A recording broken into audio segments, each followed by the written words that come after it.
paper magic will survive like the heat death of the universe, and will...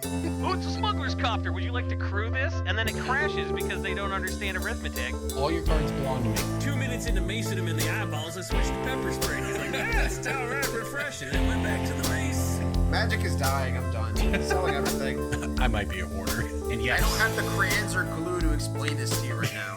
What, are you gonna die twice? Oil will be worthless before magic cards will.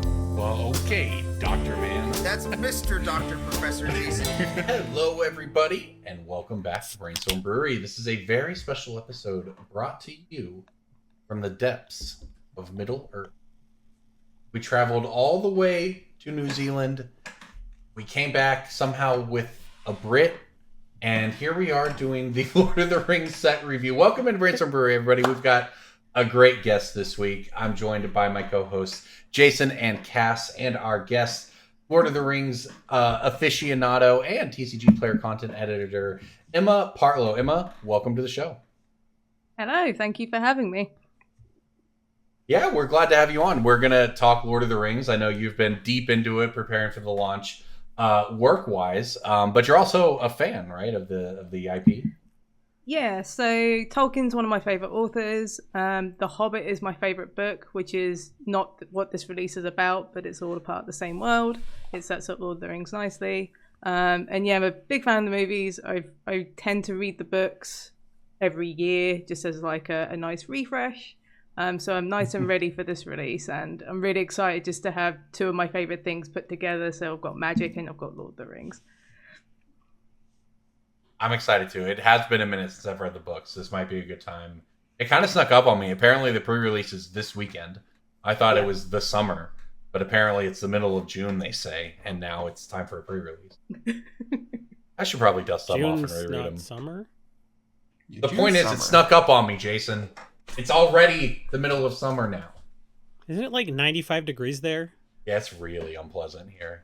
The summer snuck up on me. It's like spontaneous fires are starting. I used to read Lord of the Rings every year, and then stopped when I got older. But now it's probably been 10 years since I've read them.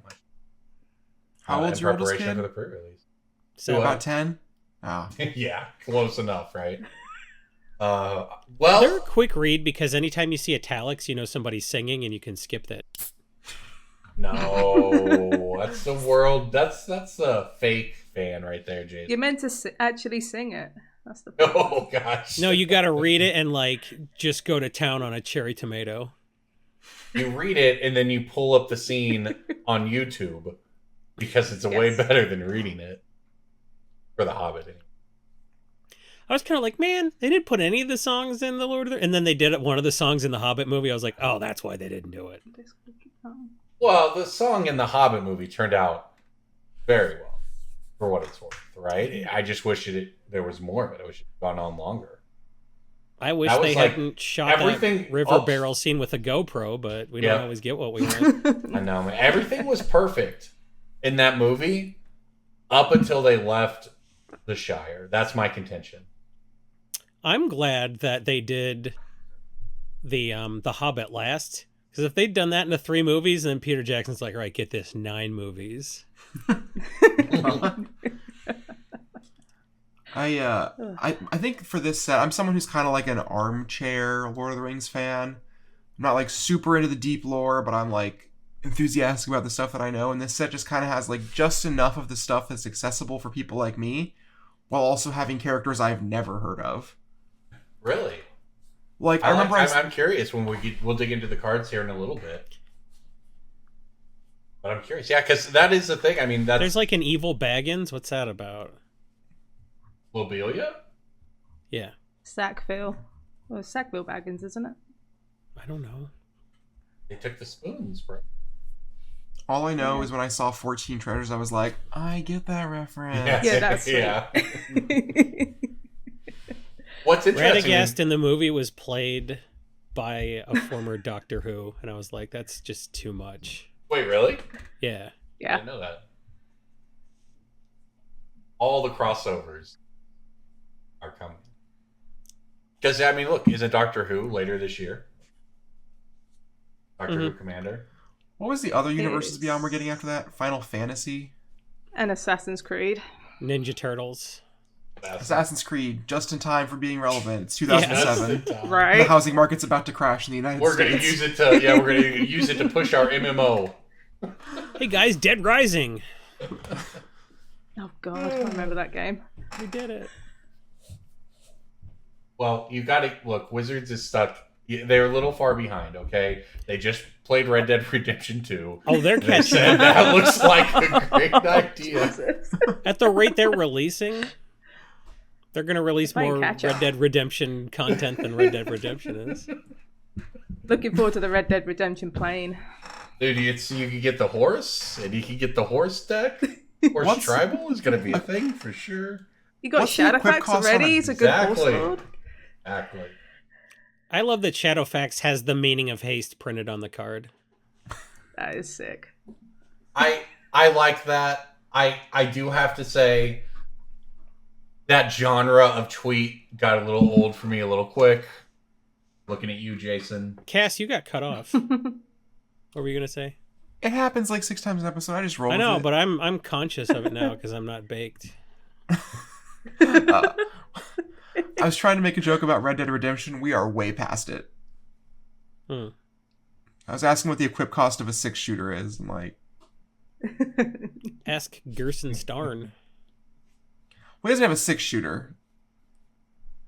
He has He's a three very 2-shooters. I said, Well, he? he doesn't. There aren't bullets in there. Aren't they like little plasma shots or something? Someone explain this lore to it's a me. plasma- I I know think it's a nothing plasma about. pistol.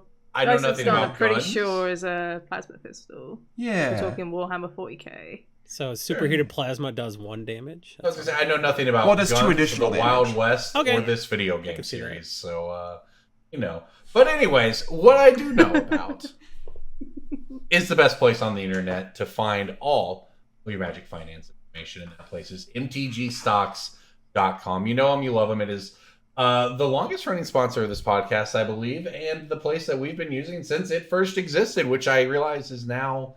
I by the way, this is a spoiler for a future segment idea I've got rolling around, but MTG Stocks has been around for a very long time now, which means our data goes back a decade or more at this point, and that's just starting to be really cool for a historical standpoint. So if you're a fan of all of that sort of stuff like we are, go check out MTG Stocks. Look at the premium side of the website where you can get alerts, advanced features, and really just stay on top of it. And I am obligated to mention that Jason Alt might write articles there from time to time. Big if true. Weekly. In On any such Tuesdays. cases. We did it. No paywall, babies. Just pure, unfiltered Jason thoughts. Every Tuesday. Even Yes, next Tuesday, where I won't even be in the continental U.S. This week, it's a 74% EDH article. I phoned it in a Whoa. little. But not all Only the a way. little. Well, that's what we're up to. Before we dive in, I mean, Emma, tell people what you're up to these days in Magic. You have done a lot of different roles in a lot of different places throughout Magic and writing and gaming and esports. So go ahead and tell people sort of where they might see you around the internet these days. The best place to find me right now is on Twitter, to be honest, which is at Emma D. Partlow.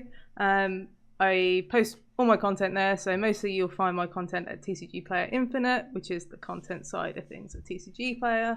One more thing I do want to add quickly, I do write a bestsellers column for TCG Player where I look at the best-selling cards of the week. Mhm. There's some light finance in there, not quite to the depth of what you guys do, but I tend to look at like all the sales data and go, hey, people bought this because of this reason. The reason this Saga card's doing well is because Tom Bombadil's coming out, that sort of thing. So.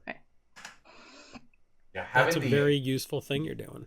having access to the data is really that's It's sort of thing apart, right? very scary at times because there's a lot of it, and it's like what to do with it. Yeah. Yeah. The thing I always wonder from guests who are content creators is what Magic have you played lately? I know we all we talk about the game a lot, we think about the game a lot, but we don't necessarily get to sit down and play much. What have you been playing lately? I play a lot of Pauper because I'm on the Pauper format panel, so I play a lot of Magic Online leagues. not necessarily to like competitive reasons to like grind or whatever. I just enjoy playing the format. My favorite format ever is cube. I will play cube until the day I die. I have a peasant cube that's pretty much foiled out. It is legacy powered, and I'll be taking that to CubeCon in October in Madison. Wait, I don't know about CubeCon. What is this an ongoing thing? Is this a first time? Yeah. The name of CubeCon is the explanation of Cube. Yes, I understand that. That's why I followed it up with additional questions. So it's been going for a couple of years now. It is a community-run tournament where you play cubes across the weekend, and you play all these different cubes throughout the weekend. And I believe the top 8 is a vintage power cube, like actual power. Yeah. And then someone becomes like the cube champion. Caleb Durwald won it last year, of course. Wait, this sounds cool. Wild. It's great. Look at this. And I'm going out because I'm going to be in the States around that time anyway. So I submitted my cube as part of this, and it got accepted. So I'm spending a lot of time at the minute just tinkering my cube, making sure it's all good to go. Because I believe the deadline to have the cube finished is by September. So it needs a lot of practice just to make sure it's good, because a bunch of people are going to be playing it, and that's a lot of pressure just for strangers to pick up and play your cube. But yeah, cube's best format. I will cube jam it. aficionados as well. Yeah, like any type of cube I'm in. It's just a great way to play Magic. Also makes you really good at Magic as well, just by passively playing random cards that you just never heard of. Cube is really good for learning like onboard complexity because it is singleton, but it's also competitive. And CEDH plays too much on the stack for it to really help with board complexity. Yeah. The way I see Cube is very similar to like a board game, but you've designed it yourself. And I find that a really fun way of doing it, because for all I know, I could like quit Magic in like 5 to 10 years and never play it again. But I will crack open a cube with some friends just for nostalgia's sake and just keep that. It's a nice little memento if I just give up Magic for whatever reason. It's not completely married to the game. And if you go back 10 years, and your old EDH decks are going to be just terrible compared to people playing new decks, but a cube is a cube. Right. You can do whatever you want. You can have like rarity cubes, you can have single color cubes, you can have like plane dependent cubes. Like my friend Elliot has a really good Khan's cube, for example, which is all around Khan's Tarkir in that plane. There's just different kinds. There's like a commander cube as well. Like someone's drafted where you draft a commander and you actually draft commander as you play. And there's just so many different and fun ways to do it, and it's a really good way of just like exploring game design as well, because you're just setting these rules and then you just go ham with it, and it's just a really harmless and expressive way to play Magic. And I think that's what Magic is. That's a great explanation for why people love that format. I have a buddy whose thing is infusing weird cards. Basically has, I'd call it a complexity. Common, uncommon cube. But every card has paragraphs on it. Because that's what the cards he likes in Magic. That's what he builds cube with. My friend Zach has a Cascade cube where you start with a Maelstrom Nexus, and then every time for the first turn, like first spell, you just hit Cascade. So stuff like Venerated Loxodon becomes like super good because you can just convoke and then Cascade into something of good value. And it's like, that's sick. I want to keep that. That sounds fun because it's a different experience. You're not going to get that in a traditional game of Magic. One of my favorite lines to throw out when I'm playing limited of any kind with anybody is a long time ago there was a Jarvis U soundboard, and on it one of the buttons was, "Have you considered drafting a mana curve?" And I know that when I'm playing the Cascade cube and someone just like hits a bad card off the Cascade, that would just flash through my mind like the Kill Bill siren. Yeah. Jarvis is great. One of my favorite GPs was the Jarvis UG birthday GP, where all of his friends dress up as different versions of Jarvis. Oh my god, that sounds great. We had like sporty Jarvis, nerdy Jarvis, golfing Jarvis. It was very, very incredible. We, on this podcast, we're big Jarvis fans. Jarvis is great. I'm a big fan. Iron Man Butler. I was gonna say that's like a deep cut here for anyone who actually like is around the competitive circuit or the GPs of the day. Good streamer as well. Yeah. Yeah. One time he compared me to Reed Duke, and I've held on to that. in my heart. Wow. He meant your hair, though. I wish my hair was that good. Yeah, no kidding, right? That's the goal. Start cutting it yourself. It can be. If someone ever called me a poor man's Reed Duke, I take it as a compliment. Get Yeah, that I on a was. t-shirt. He like beat me in a match very easily, and he was like, "If you just stop playing bad decks, you're like Reed Duke playing John. If you just stop playing bad decks, you'd win more." And I'm like Reed Duke.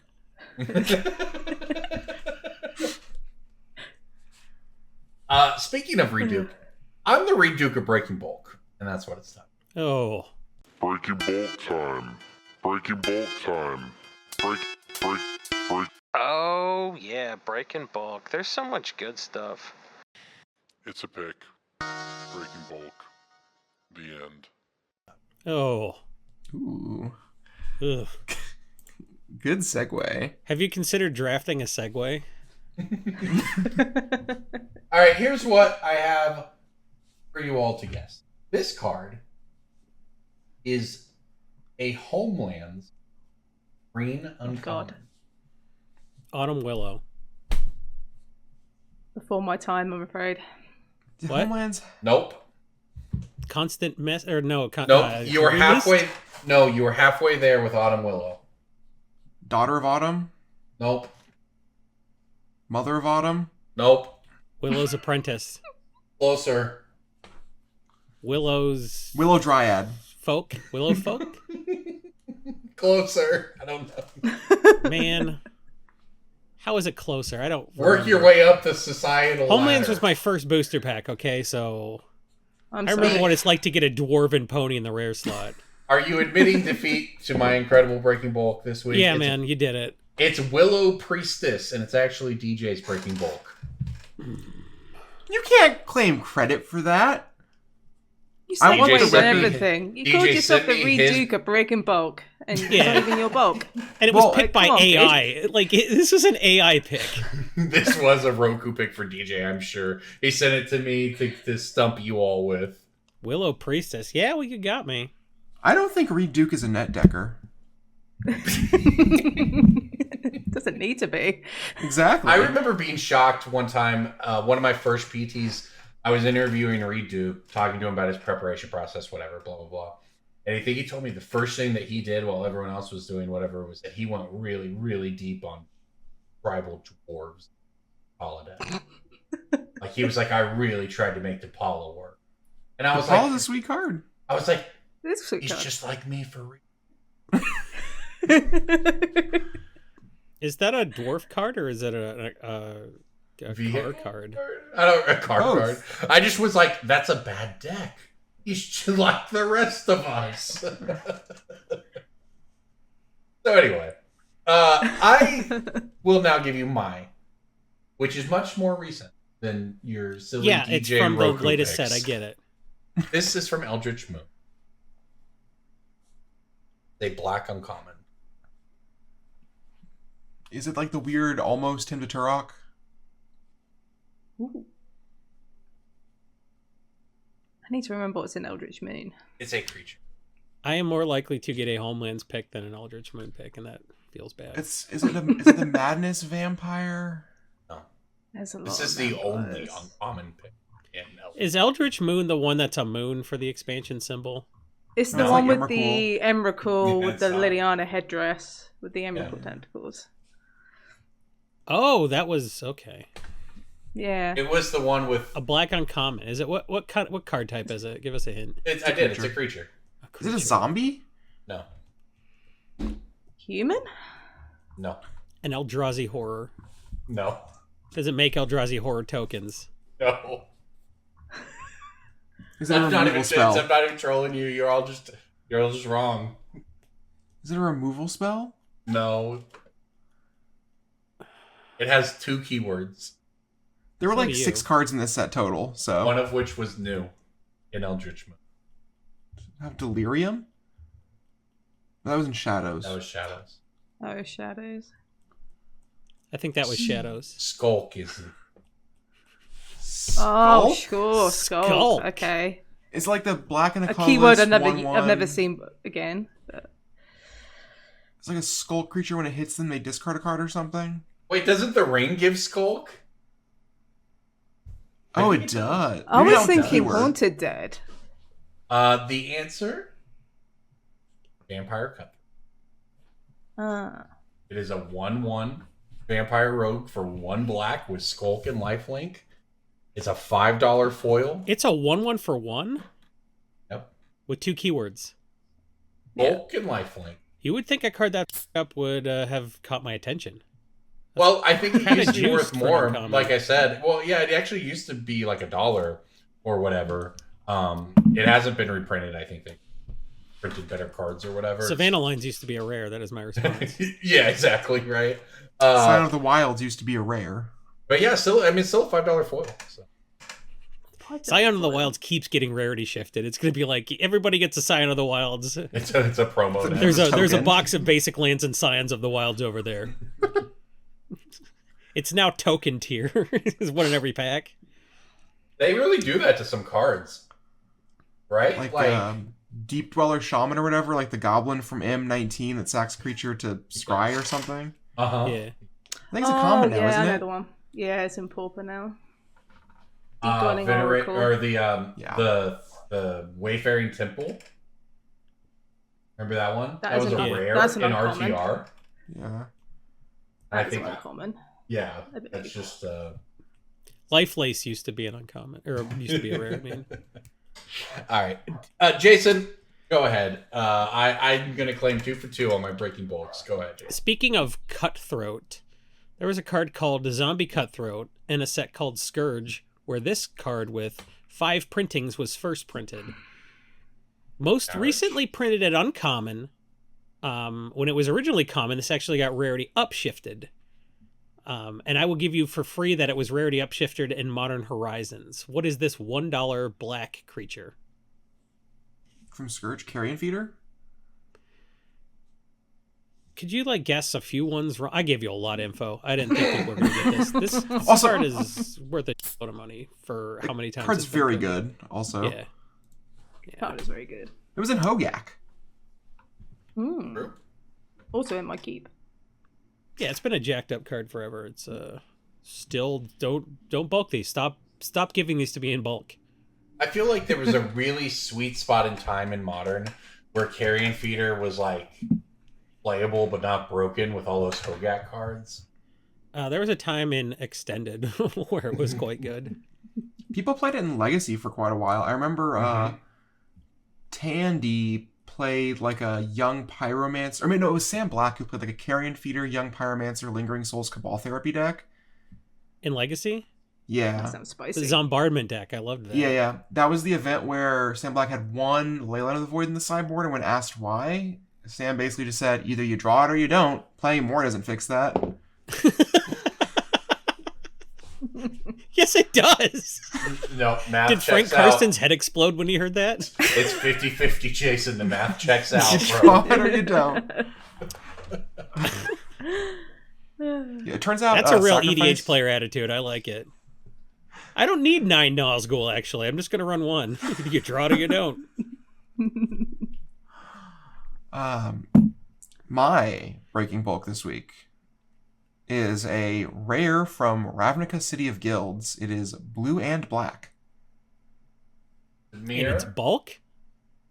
Mind Leech I- Mass? I pulled 4 out of bulk recently. Mind Yeah, Leech you got Mass? it. It's Mind Leech Mass. Ooh, Um, wow. I love that we got each other's within seconds and they were hard. So, Mind Leech Mass has been above $5 since Kamigawa Neon Dynasty released, but it was bulk before that. I found out about it because I was going through my collection and I found a foil Mind Leech Mass that I bought when they spoiled Satoru Umezawa. And then I went picking bulk and I found 4 non-foils that someone had sold me for, 8 cents a piece or whatever. Card's like $5 and $15 for the foil. Wowzers. Jesus. Yeah. It's fun. It's expensive, but EDH ostensibly is a format where you can play expensive cards. You used to be able to. Correct word. I think that's why pre-DH appeals to me because it's not going to get power crept. It's it's a snapshot of the format at a particular time when I enjoyed playing it the most. So it really appeals. It's the SNL rerun of. Yeah, and you don't have to fix anything. You can leave EDH the way it is, and then you can just go do a thing if you want a particular experience. Because you're not going to get PDH people to slow down to let you catch up if you're playing Battlecruiser. So just go play a Battlecruiser format. I will tell you that in the long line of cards for my playgroup have an intro. There is now a push to ban Itali. Have you played against it much? Anyone here? The new Which one? Itali? The new The one? new or one. The new one. Somebody had it as their commander, and after about 2 games, everyone was like, "Nope, you don't get to They do think that the anymore." new one is more messed up than the old one? way more messed. It's a lot stronger, but It's way more messed It's up, dude. way less fun. I don't know. That's not the. I mean, I agree with that. It doesn't The mean card's it's busted. fun. It just Are means you it's guys trying to busted. win? Are you guys playing EDH Yes. to win?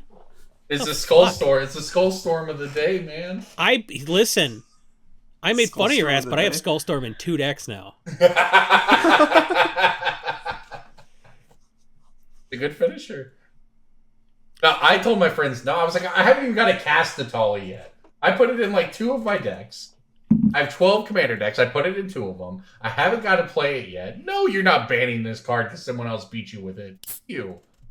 I'm going to beat you with it. Then we'll ban it. Yeah, I want the satisfaction. I think it's funny that everyone thinks that Sheldon bans cards because he lost to them, and he's like the biggest griefer I've ever played against. The guy main decks Aura Thief. He stole 14 permanents from me. Honestly, that just rocks that, like, Yeah, the Orpheus is guy great. is a griefer. Right? He's like, EDH should be fun, just not at my table. I only invite my friends to play with me, and then I stomp on them. Dudes rock. Here's a card we almost banned. Smokestacks. Pass the turn. Wouldn't that be a good one if Sheldon had a cards people have asked me to ban deck? It wouldn't take long to build. Think I had about it. Think about it. Kind of I had an interaction at the booth where I was buying cards from a customer, and Shivam walked up and said hi to me, and the customer just like stopped our deal to ask Shivam why Sarah Essendon hadn't been banned yet. Oh my god. And Shivam was just like, I should put another one in one of my decks because of that, which was like the most charming answer possible. So I'm just gonna put another one in a deck. And that's basically You the have to Sheldon be- ban cards deck. Shivam is extremely good. You hear stories from people on the RC or the CAG, and we all know that not everyone who plays Magic is the most socially skilled, right? But there's some tough. I have seen some very challenging situations that they have to navigate in public, and that's one of them, right? Where you're just sitting there trying to sell cards to somebody, and next thing you know, you're getting interrogated, and if you answer wrong and off the cuff and sitting down at a table with a friend or whatever at a GP, next thing you know, it's on Reddit. Yeah. Well, you know, I not get this- I kind of get that with the whole pauper thing. I have to self-censor myself on Twitter because people will take it literally. I really like Ryan Overturf had a really good philosophy for dealing with people at shows, was just always have a cup of coffee and a scowl. If they walk up to you, you gotta be like, I gotta get more coffee, I gotta go. We were talking about dying. That's such a wine mom answer. Don't talk to me before I've had my venti frappuccino. Or after I've had my 3rd Pinot Noir. I don't know if we've done this recently, but people should know that this card's almost $1. It is a white New Phyrexia common. Such a priest. Yeah. Stop giving those to me in bulk. Keep giving those to me in bulk, actually. Nobody from the cast sells me bulk. So, like, none of our listeners sell me bulk. So, pick your bulk before you sell it to somebody else. I don't want them getting suture priests. Just pull them out and give them to me for free. Suture priests. For people who aren't familiar with it, if you're not watching at youtube.com/Brainstorm Brewery and seeing it on your screen, Suture Priest is the 1/1 for 2 that is like all the best Soul Warden abilities. It's Soul Warden and Reverse Soul Warden. Yeah, whenever a creature dies. Yeah, it's a sweet card. It's a sweet card. Okay, well, let's move in to the main segment tonight. Speaking of sweet cards, Lord of the Rings, Tales of Middle Earth, I believe is the full name of the set, has a couple of them. Somehow the Pro Tour for this set is in Barcelona and not New Zealand. And no, I don't forgive you, Wizards of the Coast. But that's okay. Not everyone cares about being lore accurate, I guess. We'll do Lord of the Rings in Barcelona. It's pronounced Barcelona. Also, do you know how much a round trip flight to New Zealand is from anywhere in the world? Yeah. The Barcelona price is great. Like from Australia? from anywhere. Barcelona is the best city on earth, and I will stand by that. Really? Agreed. I didn't know we had strong opinions about Barcelona. Barcelona It's is great. Yeah. A bunch of street toughs asked me if I was looking for a prostitute when I was in Barcelona, and I was armed with the phrase, "Y tu mama tambien?" Something about your mama? Mm-hmm. Uh, So thanks for that. I will say, if you don't like olives, eating in Barcelona can be difficult sometimes, but Or fish eyeballs. If you don't like They your got salad to have Chipotle? a fish's eyeball in it. They got I mean- Chipotle there? I assume they do. It's an international franchise. I They have do Buffalo love. Wild Wings. The UK doesn't have Chipotle. Tragic. I will say, We have if you're in Taco Bell. Spain, Nice. talk You about don't more than deserve cover square. Nice. you don't deserve Chipotle because you all vacation in Spain, but none of you can pronounce Spanish. It's like I'm gonna go on a rant here. Hey, buddy, we can't pronounce anything, let alone Spanish. Oh, I Jason, had just lovely so we- tacos in Los Angeles, and I'm like, Jesus, can you make fun Jason of Americans spent like for only 6 speaking one months. language? He spent like 6 months living in Britain. 18 months, and it Must have was felt.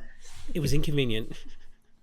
I will say, if you're in Spain and you only get to eat one dish while you're there, find a place that does paella, because like actual paella in Paellas. Spain, Seafood paella is really good.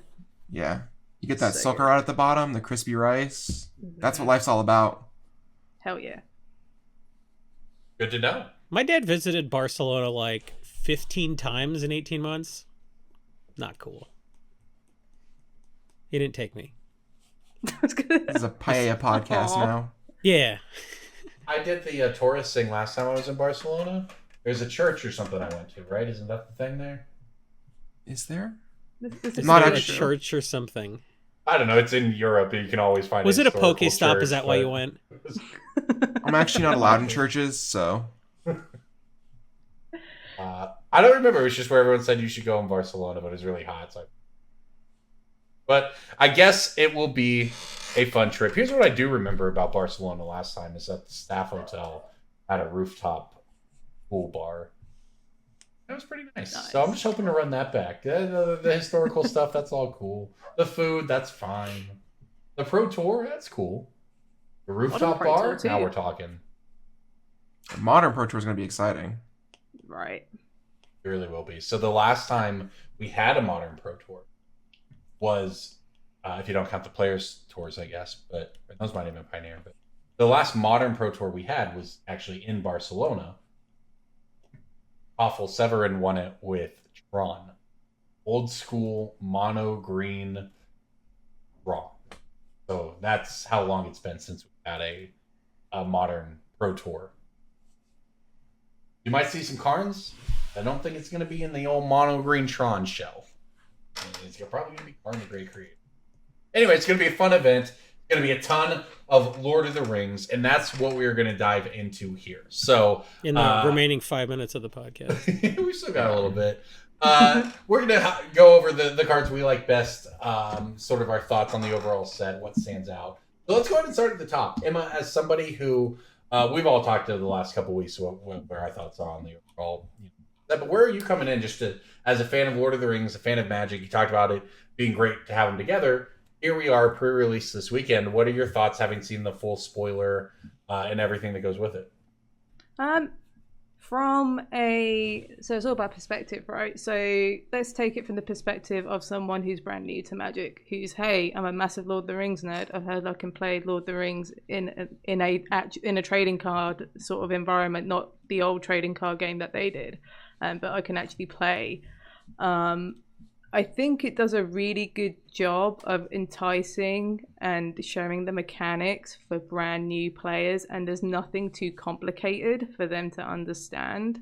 I think it will be very straightforward for them to learn. However, I do think a lot of them will just end up as like kitchen table players, like your hyper casual kind of players. Yeah. You're not going to get they're not going to turn into, say, like your standard or your modern players because of this. They may play Commander once in a while, but I would not be surprised if half of them just picked up like 4 Sol Rings and jammed it in a kitchen table deck and play Build a Pony on turn 2, that kind of thing. Because who wouldn't? Yeah, my Warhammer obsessed brother-in-law and his partner like received EDH decks from me, and if that's like the extent that they play, turns out that's perfectly fine. Yeah. Yeah, it's not. It's interesting because also you've got this legality for like Modern and Legacy and That's everything weird, else. yeah. So there's some really powerful cards in there. Like we talked about Orcish Bowmasters before the recording and how cracked that card is and how that's going to see a lot of play. I think there is just a really nice balance of stuff that's really powerful but doesn't seem broken. We can't tell because obviously we haven't played with the cards yet. But you also have this really casual side of it where you can be like, yeah, I just want to play with some hobbits and beat some people. Yeah. It strikes a really nice balance, and you can tell there's been a lot of revisions and a lot of back and forth with what the mechanics are and stuff. And despite some of the cards are a bit of a flavor fail. Such as like Bombadil's song is a bit of a flavor fail because he's never tempted by the ring in the story. So the fact that is on the text is a little weird on the card. But I also get, hey, this is the only time you can run the ring tempts you mechanic unless they come back at a later date. So you need to shove in this mechanic as much as possible from a limited standpoint so people can play with it enough. But no, overall, I'm really excited to pre-release for that. I'm excited to build a pony, some nerds. I'm excited just to open some cards and play some games. I'm excited to die to Mirkwood bats. No, go ahead. No, I'm just looking forward to seeing that excitement of, Lord of the Rings fans going, oh, wow, I opened like a Radagast the Brown. I'm going to build a deck around Radagast the Brown and that kind of thing. And we've seen this already with the Warhammer precons, as you mentioned earlier, Jason. Like, it's a really nice way for people to appreciate the thing they love in a different medium without going, hey, you need to invest heavily in it. You can just have, like, a commander deck or collect one of each card, that kind of thing. 101 ring withstanding, obviously. But yeah, a Warhammer player hearing pay $50 one time sounds very appealing. Right, because the hobby is very expensive. Do I have to paint the cards? No, you don't have to paint the cards. They come pre-painted. I do think that was a miss on what's in GW. They should have done like coloring in cards that you should have just painted in, like like the sketch cards you had in Modern Horizons, but just have that as like a coloring in thing with Warhammer. That would have been cool. I cool. think that would have been When cool. you buy your Warhammer Precon, you also get a Crayola branded pack of crayons to color in your cards. Right. For the that would have been Crayola sweet. Land crossover that's coming, of course. Speaking of but no, overall, Warhammer, I think the set looks great. Speaking of Warhammer, I don't know if y'all saw former Pro Tour champion Joel Larson just won his first. He won Warhammer 40K Nationals or something for Sweden. Yeah. What It all a comes delightful full way circle. for me to find out there's Warhammer 40K Nationals. I didn't know. Oh, either. yeah. I didn't. There's know like either. the big tournament that happens in the U.S. The actual prize is just like a massive hammer that the winner is, brings yeah. back every year. Which one? I saw. you get to that borrow post. a hammer? What's like the Stanley Cup? You bring it back next year and someone else competes for it. I think that's how that works, right? The traveling hammer. If we you never can't knew drink about. champagne out of it, it's not like the Stanley Cup. I mean, you can't drink champagne out of any Magic trophies. They're all lined with toxic paint.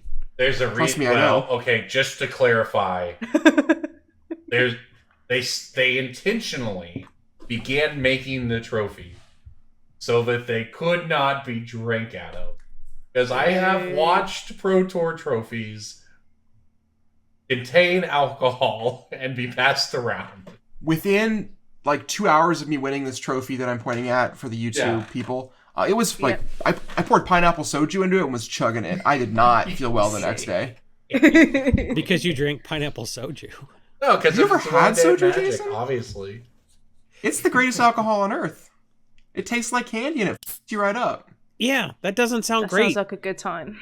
That's why I There's drink stuff that tastes like peat moss and farts, so I respect it. I mean, I like Lagavulin. Also, it's my 16 years, my go-to. But sometimes you just want to eat Korean barbecue and get on a beaker of, peach soju. Yeah. That's fair. That's life. True. Why win a trophy if you can't drink peach soju out of it? That's honestly the truth. There's no point to it. It's an empty PT victory. trophies need to be drinkable. Yeah, we should honestly just make like chalices instead of trophies. Just get a huge stein, Yeah. Everyone should get a participation stein. which makes sense for Lord of the Rings because they also drink beer, especially the hobbits. It's true. Just saying. It comes in Marketing pints. fail. Back to the set for a second. I do think the tension is a little odd with it being a direct to modern set, because essentially, if you look at the structure around the release, it's Modern Horizons 3, the direct to modern set of new cards, right? Except it's not that. It's Lord of the Rings. A lot of them are casually aimed. There's a huge commander component to it. I really am just a little... I'm not sure why this was aimed at modern at all, I guess is kind of where I'm at. Every single person who plays Modern has been complaining nonstop for the last 2 years that it's not Modern anymore, that it's Modern Horizons 2 block constructed. Like, they corrected course. What more do you want, Corbin? He wants it both ways, baby. By He wants to making get the his cards way and bad? complain Listen, about by it. making the cards bad? What if All we the just cards in the set are didn't- good and cool. Well, what if we just like didn't make direct to modern sets? I don't know. I Do think you Modern want Horizons Modern 2 Horizons power in this set? Do you want more Furies and I just Reese wanted this and set Ren and to Sixes? be. If I feel like this set is. I think Modern Horizons has eroded our brains a little bit when it comes to. Yeah, modern I power. think that this set just has a lot of different audiences it's trying to serve, and you know it's just interesting trying to balance cards for something like this where you're trying to go flavor first into something as large and complex as modern, because you run the risk of like they're all just missing. In which case, I get, but why even do it, right? It's just an interesting slot for a themed set. I I did think- see a few cards when there was just like, I wish this was in Pioneer, but it's not. And it doesn't seem like busted. It would just be good in Pioneer. And I'm just like, oh, it's just a shame because this is probably not going to see play in Modern, but it would see play in Pioneer. And it's just like, just a little bit sad that, you know, Pioneer doesn't get that little boost it needs. We'll go full on and make it Commander, right? Like, obviously all of this is going to be aimed at Commander.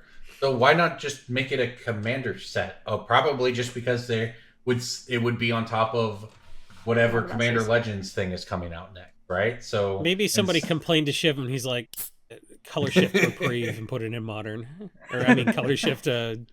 Yeah. Remand. Yeah, Reprieve is I cool. mean- Reprieve is cool.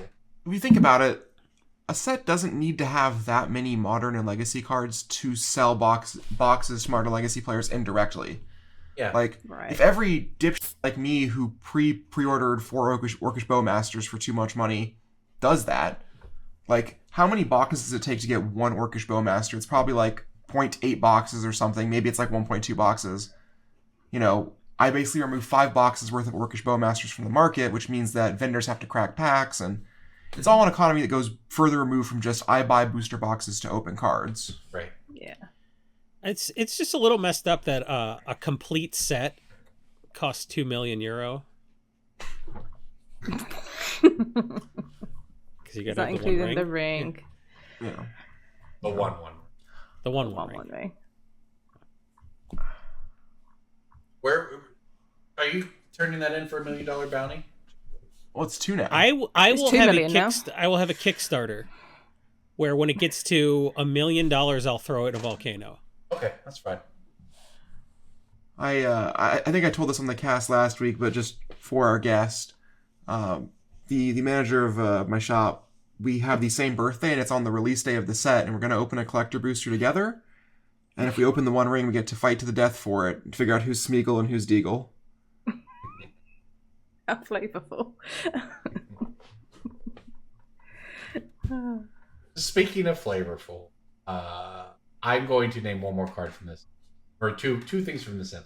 Absolutely.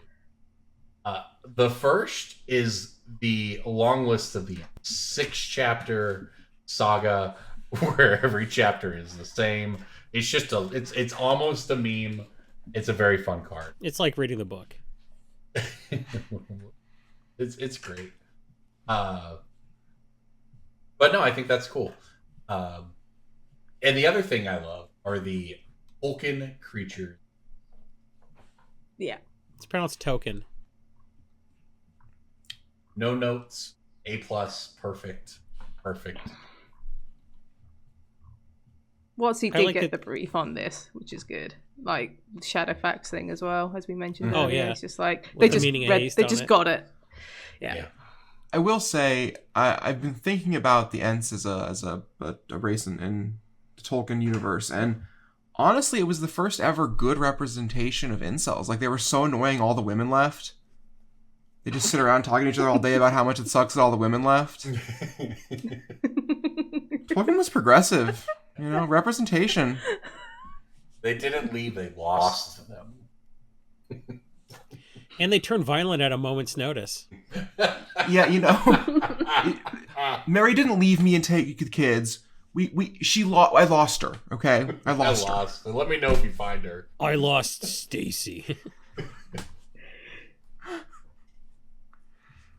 Emma, are there any? Do you have any favorites from the set? Anything that you just are like, this is amazing?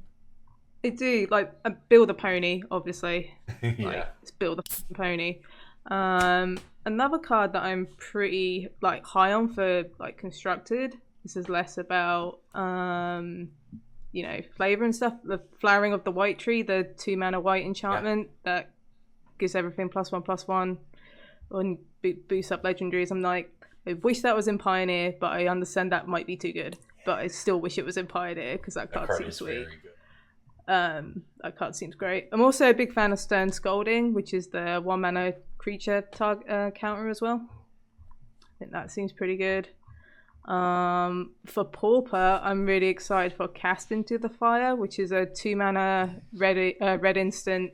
You can exile an artifact, or you deal 1 damage each up to 2 target creatures, and that's an instant. So that will see a lot of Pauper play as well, which is pretty nice. It's cool that you're seeing cards that we'll see play in Modern, Legacy, Commander, even Pauper as well. While also catering to this really casual, hyper casual audience. So I'm quite looking forward to see how things play out. I kind of want to play 9 Nazgul in the next deck I build. So it means I'm going to have to get all 9 different art, but Smeagol lets you play their lands? That's messed up. I like that a lot. I'm going to be building Tom Bombadil because I'm a Bombadil bitch. That's what they're called. I'm very excited for the partner Frodo and Sam commanders. I love food tokens. I think the idea of gaining 3 life as a benchmark for a food deck is really really clever and clean. So you kind of get to do both artifacts and life gain in Obzan, which is not super common. Mm-hmm. Bilbo is the most popular commander in the set right now on EDH Rec.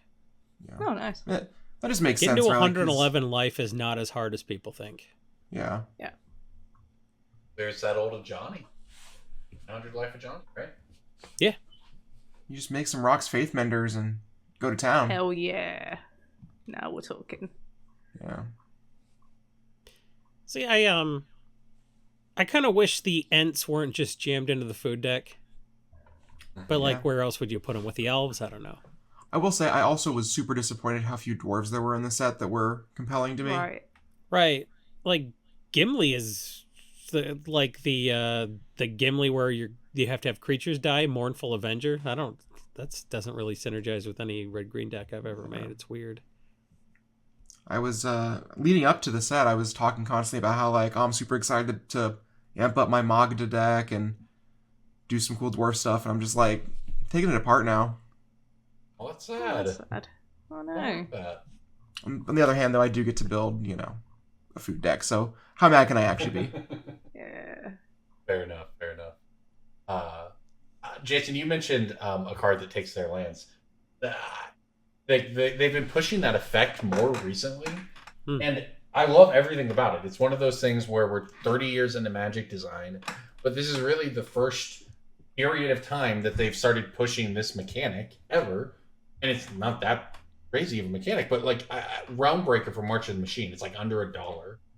2 mana, target opponent mills 3 cards, put a land card from their graveyard under your control. Yeah. And then it gets exiled if it goes anywhere else. Like, that effect is really good, right? Like, Yeah. it's just strong. Well, plus in Smeagol Commander. just like legit mills them. Like even if you Yeah. don't get a land, you just have 2 creatures you might want to animate dead. So that's why I'm building. I just build at landfall, and then just get tempted a bunch. You know. You got 9 Nazgul in there, so every time you get a tempt trigger, you mill 2 or 3 cards and then get a land. It's amazing. I guess so. All right. Well, before we get out of here this week, we want to give a shout out to our other sponsor of this podcast, and that is OLS Apparel and Design, the best place for all of your Magic apparel needs. All of your favorite content creators are on there. You can use the gift code Brainstorm Brewery to get 10% off your order. But the important thing is that order can be of our merch. Sure, we'd appreciate that. But it could be of any. We gave Shivam the shout out earlier. You can get Shivam's Casual Magic merch on there. We gave Caleb a shout out earlier. You can get Caleb Durwood's merch on there. All your favorite Magic content creators are on Coalesce Apparel and Design. Go check it out. Use the gift code Brainstorm Brewery. All right, Buy a Jim Davis hockey jersey. buy a Jim Davis hockey jersey. I bought All one. right. The number is 6. Guess what the name is? Renand. It's very funny. Very funny. Oh, do you get it? It's I will say it's a little too on the nose for the simulation to have a guy named Jim Davis playing a game that Garfield created. Yeah. all right. Before we get out of here, it is time for Pick of the Week. Pick of the week, pick of the week, pick of the week. Time for the pick of the week. And I've got a card to lead things off here, Jason, that I think you're going to like. I'm going to double check to make sure I'm not stealing anyone's pick here. Don't want anyone to have the worst day of their life on the job. Okay. I have a green rare from Commander 2021. Guardian Augment. Oh, yeah. That's sick. What's this one do? Yeah, this is a Flash Troll Wizard. It's a 2/2 for 3. Commander creatures you control get +2/+2 and have Hex. Makes sense. And I was looking at this card. It's $2.50 right now. 9 months ago, it was $1.25. So it's already gone up quite a bit of percentage there. But we saw all of these cards that buff your commander, even if they don't seem very good, from whatever commander set it was before, they all got expensive. In the same vein as this card, I wonder if Slippery Bog Bonder has any room to grow. Oh yeah, big fan of that card. Yeah, I like that one. Just in from a Skullfire flavor lot. standpoint, I used to cast a lot of Slippery Bogles, so I'm like, yes, please. Bastion Protector, Commander 2015 is the one I was saying. That used to be a $25 card, and What's it's good? not particularly good. It got a reprint in Warhammer, and it's getting a reprint in Lord of the Rings. Oh yeah, it's not worth My favorite anything part now. of Bastion Protector is Ristic Studies Sam. Before he was Ristic Studies Sam, it was just like Yeah. a fan of our podcast asked me and DJ if we thought Bastion Protector would go up with them printing partner commanders, and I was like, probably not. Wow. You're not supposed to talk. You're supposed to only talk about your good calls. No, I talk about when somebody who's not known for finance had a real good take. That's good. We call that take integrity, and we practice that around this. Can I do my pick next? I have an avant-garde Absolutely. pick. Let's hear it, Cass. Ooh. As always, with my picks, I don't like to teach Amanda Fish. Or I don't like to give Amanda Fish. I like to teach Amanda Fish. Who's Okay. that? What? Who's Amanda Fish? Oh no! My Oh God. no! pick of the week this week is Mox Diamond, which might sound like a weird pick. So this weekend in Baltimore, Star City Games is hosting a CEDH no proxy 5K. Right? Okay. Mox Diamond is in every deck for the most part. And I'm not saying specifically go out and buy a bunch of Mox Diamonds. I'm saying if you want a Mox Diamond, the best time to buy it was 10 years ago. The second best time is right now. It's one of those things where it's reserve list. The supply is not getting bigger. In fact, it's only getting smaller. And if the SCG 5K goes well, there might be more no proxy events for CEDH, a format that's popping off. And are you going to want to pay? I mean, what is it, $500 for a Mox Diamond? Are you going to want to pay $800, $900? How high can this go? Cradle hit $1,200 at its peak, and there's probably less. If CEDH gets popular, there's going to be less decks playing Cradle than there are playing Mox Diamond. I find it fascinating how many players at my store are like relatively new to Magic, but one of the 3 decks they own is a half proxied CEDH. Yeah. That's because they consume Magic content on YouTube rather than You're right.